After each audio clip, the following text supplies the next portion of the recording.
NDA 2 2022 mathematics का question number 4 जो कि सेट ए से बिलोंग करता है। अगर आप कंप्लीट वीडियो का सॉल्यूशन चाहते हैं तो कंप्लीट प्लेलिस्ट का लिंक मिलेगा आपको डिस्क्रिप्शन में, एक बार जरूर से जरूर आप जाकर चेक कर लोगे। क्वेश्चन नंबर 4 क्या है देखते हैं। Consider the following statement. Following statement को हमें कंसीडर करना है। क्या है? If F is the subset of Z into Z. Z क्या होता है? इंटीजर को हम लोग डिनोट करते हैं। इंटीजर क्या होता है? इंटीजर ऐसा वैल्यू होता है जो जीरो भी होता है, पॉजिटिव 1 2 3 ऐसा भी होता है, और नेगेटिव में भी वैल्यू हमें देखने को मिलता है। बस पॉइंट का वैल्यू इसमें कंसीडर नहीं किया जाता, तो वो हमारा जेड है। Defined by F. फंक्शन किसके बारे में बता रहा है कि x Y comma x minus Y, और एक्स और वाई जो है जेड से बिलोंग कर रहा है। If F is the function from Z to Z, तो हमें बताना है कि एफ जो है एक सबसेट है किसका? जेड इंटू जेड का। ठीक है, यानी कि दोनों जो हमारे पास यहाँ नंबर आने वाले हैं वो जेड आने वाले हैं, इंटीजर आने वाले हैं। ठीक है, अच्छी बात है। और फंक्शन दिया है एक्स का, आप कुछ भी वैल्यू ले लो। इस टाइप के क्वेश्चन को सॉल्व करने के लिए ना आप एक ही चीज कर सकते हो कि कुछ वैल्यू आप लेट करके चेक कर सकते हो कि क्या स्टेटमेंट सही है या नहीं स्टेटमेंट सही है। तो चलो एक्स इक्वल टू हम लोग लेटर सपोज ले लेते हैं 4 और एक्स वाई इक्वल टू हम लोग ले लेते हैं 3। तो अगर इन लोग दोनों का मल्टीप्लाई किया जाए तो एक्स वाई हमें कितना देखने को मिलेगा? एक्स वाई हमें मिलेगा 4 इंटू 3 दैट इज 12, और एक्स माइनस वाई कितना मिलेगा? एक्स माइनस वाई मिलेगा दैट इज 4 माइनस 3, और ये वैल्यू कितना हो गया? 1 हो गया। ठीक है, हमने क्या कंसीडर किया? x इक्वल्स टू 4 और y इक्वल्स टू हमने 3 कंसीडर किया। तो एक्स वाई हमारे पास 12 आया और x माइनस वाई हमारे पास कितना आ गया? दैट इज 1 आ गया। अब लेट अस सपोज एक और कंसीडर करते हैं, एक और नंबर। लेट अस सपोज हमने कंसीडर किया that is x equals to 6 और y equals to 2। x equals to 6, क्योंकि जेड है ना, जेड है तो हम लोग नेगेटिव टर्म भी ले सकते हैं। तो ऐसा करते हैं ना, इसको मिटा देते हैं, एक नेगेटिव टर्म लग कर देखते हैं।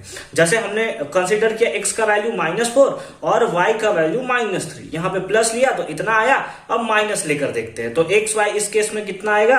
एक्स वाई इसी केस में आएगा, माइनस माइनस प्लस हो जाएगा, 4 3 जा 12, और x माइनस वाई कितना आएगा? That is -4 -3 that is -7। हमारे पास क्या आ गया? फंक्शन। हमारे पास फंक्शन आ गया, एक आ गया 12,1 और एक आ गया 12,-7। अब यहां पे बहुत बड़ा कंफ्यूजन हो गया कि हमारे पास ये तो सेम है लेकिन इसका इमेज दो अलग अलग देखने को मिल रहा है। क्या एक ही फंक्शन के दो इमेज देखने को मिलेंगे? क्या एक ही प्री इमेज के दो इमेज देखने को मिलेंगे? नहीं देखने को मिलेगा ना। क्या एक ही डोमेन के दो इमेज पॉसिबल है? नहीं पॉसिबल है। इसका मतलब ये स्टेटमेंट जो है वो हमारा बिल्कुल ही गलत स्टेटमेंट है, फॉल्स स्टेटमेंट है।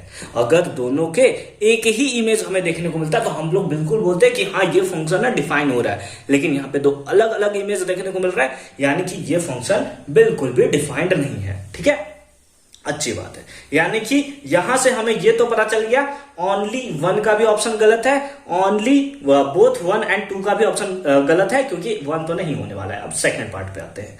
सेकंड पार्ट में हमने क्या दिया है? f is the subset of n into n। n मतलब नेचुरल नंबर है, और नेचुरल नंबर कहां से स्टार्ट होता है? स्टार्टिंग फ्रॉम 1 और इन्फिनिटी तक चलता रहता है।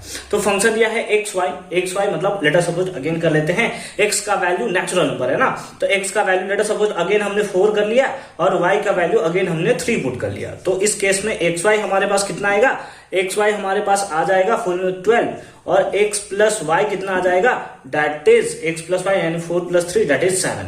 तो हमारे पास फंक्शन कौन सा आ गया? X y that is 12 comma x plus y that is 7। ठीक है सर, ठीक है सर, 12,7 आ गया। ऐसा करते हैं कि एक और वैल्यू कंसीडर करके देखते हैं क्या उस पे इमेज सेम आ रहा है क्या। तो x वैल्यू का हमने ले लिया 6 और y का हमने वैल्यू ले लिया 2। अब यहां पे अगेन देखें तो एक्स वाई हमारे पास कितना मिलेगा? 6 2 जा 12, और x प्लस वाई कितना मिलेगा? Again 6 plus 2 8। यानी कि 12 तो हमारा सेम है, डोमेन तो हमारा सेम है, लेकिन रेंज हमें डिफरेंट देखने को मिल रहा है, हमें इमेजेस अलग अलग देखने को मिल रहा है। इसका मतलब ये भी स्टेटमेंट हमारा कैसा है? गलत स्टेटमेंट है। यानी कि ओनली 2 का भी ऑप्शन गलत होगा। आंसर कौन सा होगा? Option number D is the right answer. और आई होप कि हर एक पॉइंट आपको समझ में आया होगा। मैंने इसका पूरा एकदम अच्छे तरीके से धागा खोलकर रख दिया है कि कैसे ये सॉल्व होगा। ठीक है, तो अगर ये अपने एग्जामिनेशन में सॉल्व करके नहीं आया, कोई सुनिए, हर एक क्वेश्चन अगर आप चाहोगे सॉल्व करना तो ये थोड़ा सा इम्पॉसिबल है। ठीक है, तो मतलब इम्पॉसिबल भी नहीं बोल सकते हैं, बस बोल सकते हैं कि उतना ज्यादा पॉसिबल नहीं है कि आप 120 क्वेश्चन में से 120 क्वेश्चन करके आओ।